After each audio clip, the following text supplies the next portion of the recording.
Now let's look at our selling challenges. On that same page, page 5 in your report, under the same heading, your instinctive selling style, you have your selling strengths subheading, and then the next subheading is your selling challenges. I want you to look at that and look at your challenge area. We all have challenge areas. Often when I'm coaching with clients and I'm working through their impact reports, I'm asked, am I at a disadvantage in sales because I don't have the prototypical, or what someone would think is the prototypical sales style? And I tell them absolutely not. That's a limiting belief that you have. Every single style has certain strengths and certain challenges that we need to neutralize. And if you're the more outgoing person, then you're going to have to work on your follow-up. That's going to be a challenge area. Now, if you have to work a little harder to go to the networking events or to make the phone calls, you probably have a fantastic system in place because your behavior style lends to that activity.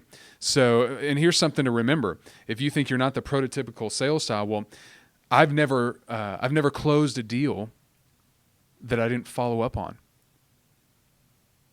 You catch me there? I never closed a deal I didn't follow up on. So if I didn't follow up on it, then I lost it. So it didn't matter how much I wowed them at a networking event or at a speaking event. If I didn't do my due diligence, take their card, transfer the information into my CRM, put together a plan of how I'm going to reach out to that person, then I have not done business with them, because people want what's easy. They want what comes easy to them. And if we don't do the follow-up, they won't. So I just wanted to say that before we jump into challenges, because people can get insecure when we talk about challenges, and there's no need to. I do want to share a quick story. So I have challenges now. I think it's unfair. I see all these reports, and there are some personality types or behavior styles, they only have like 3 to 5 challenge areas. I have 8, okay? And and they all apply to me, which is really unfortunate. But the one that is a big one for me is I can appear or come across as overly aggressive to more passive styles, and I may intimidate or make people feel uncomfortable. And I know that I've lost at least one sale due to this trait, this challenge area for me. And I'll tell you about it. I was brought in by a title company to do some training for a mortgage lending company that was their client. And they worked together, and so they wanted to kind of take care of them, keep that referral business coming. And so the title company leader, instead of buying a gift basket and wine and cheese, and you know how it is, and cupcakes and brownies all the time to the office, he thought, I'm going to do something a little different. I'm going to bring in some training. And Drew, I'm going to hire you to do training with them every week. But let's do a pilot session and just kind of try it out.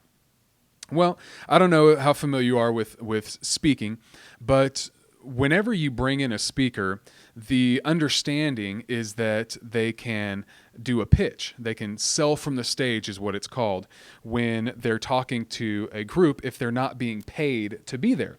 And so I mentioned this. I guess I wasn't as clear as I thought I needed to be. And I went ahead and did the training, and everything went great. And I went right into my pitch afterwards, and that didn't go over well. And afterwards, I asked him, I said, I could sense it. I could feel. I just knew that it didn't go over well, but I wanted to find out from him. And I said, what'd you think? He said, I thought the training was great.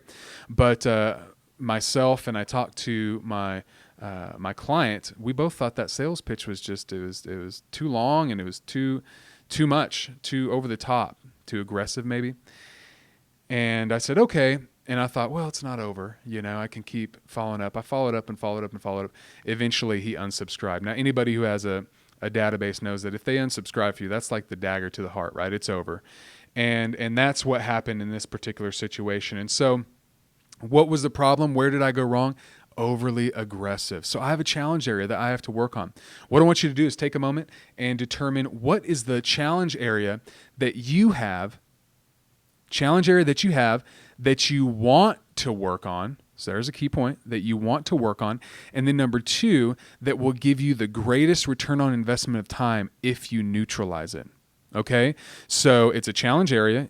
You agree that it is a challenge area. Number 2, you want to work on that area. And number 3, it would give you the greatest return on investment of your time if you worked on that area. Go take a moment, figure that out.